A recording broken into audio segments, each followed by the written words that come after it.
Halo nakama, balik lagi dengan FTM Gaming atau Mimin di sini.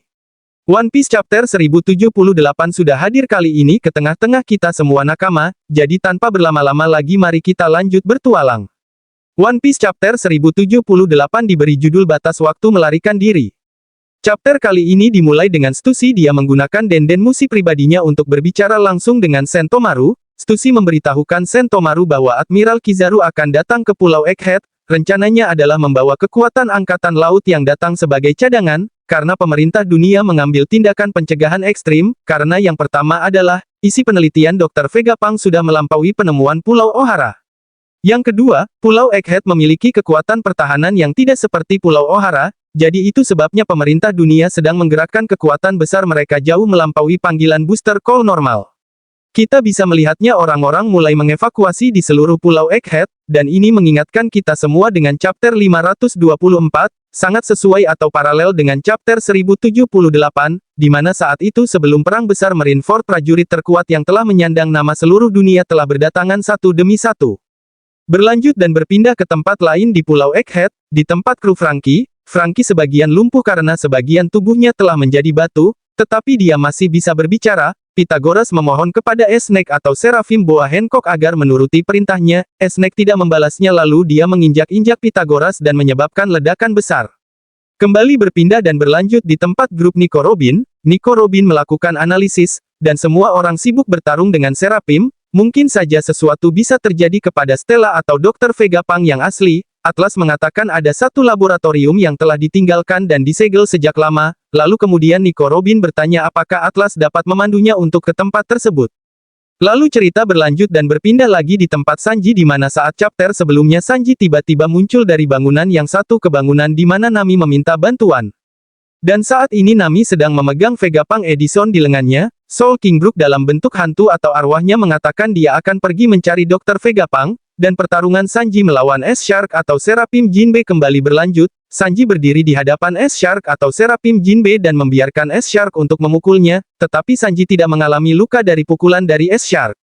Sanji berkata apakah Anda tahu ini yang disebut dengan kekuatan cinta, padahal dia sedang masuk dalam mode Germa Double Six terkuat.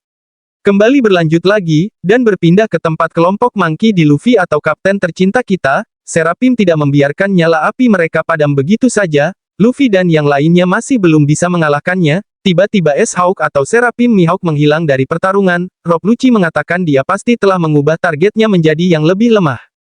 Nampaknya Seraphim punya ketakutan juga nakama. Atau dia telah mengukur kemampuan dari dua lawannya yang mana itu adalah seorang Yonko.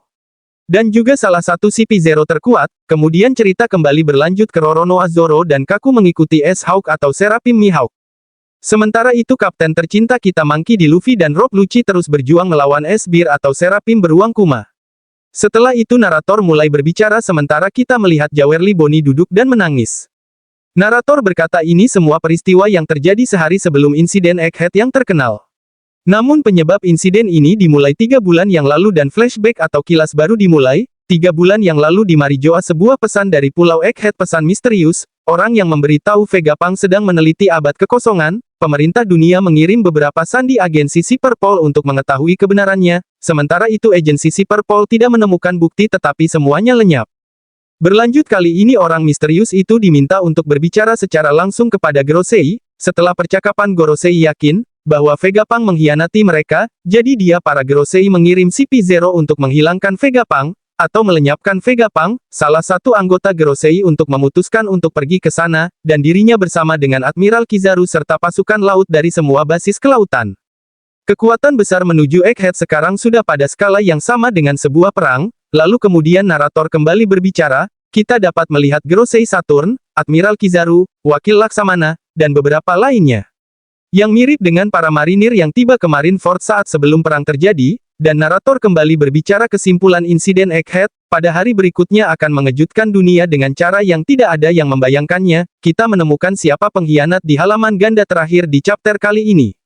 Sang pengkhianat Vegapunk York, dia muncul di depan dari Stella atau Vegapunk yang asli, dia memiliki ekspresi tersenyum lucu yang sama yang kita lihat di chapter kemarin, tetapi sedikit lebih menyeramkan. York berbicara dengan Stella, "Hei Stella aku akan menjadi Tenryubito," lalu Stella menjawabnya apa? Bukankah kamu sudah melihat mereka ketika kita pergi ke Marijoa? Mengapa kamu ingin menjadi manusia yang tercela seperti itu? Dan York menjawab itulah yang akan dikatakan Saka, tapi dia sudah mati sekarang, semua Vegapunk ini adalah pengganggu. Dan dunia hanya membutuhkan satu Vegapunk ucapnya, dan akhir chapter tidak ada istirahat minggu depan atau minggu depan tidak libur, mungkin hanya ini dulu yang Mimin bisa bagi bersama kalian di chapter kali ini, semoga kalian terhibur dengan apa yang Mimin buat dalam kesempatan kali ini, terima kasih.